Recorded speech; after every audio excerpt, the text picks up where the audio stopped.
A day in my life as a mini vlogger. Good morning mga Baks. Ito na nga't nagkayayaan kami ng kapatid kong pumunta ng Bewok ng Pangalan Island, Cebu. Masarap daw kasi ang kainan doon. Kaya tara, tikman natin. Sakto, ang sarap kumain ngayon, ang ganda ng araw. Pero ang sabi nga nila, pag namamasyal ka, expect the unexpected. Kaya ganito ang nangyari.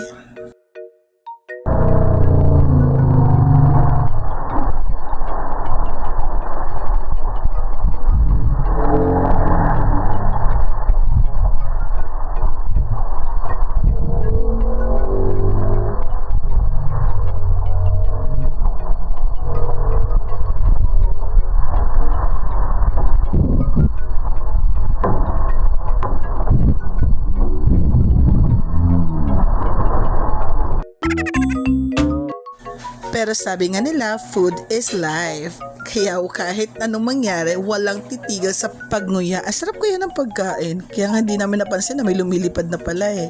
O siya mga Baks, hanggang dito na lang muna.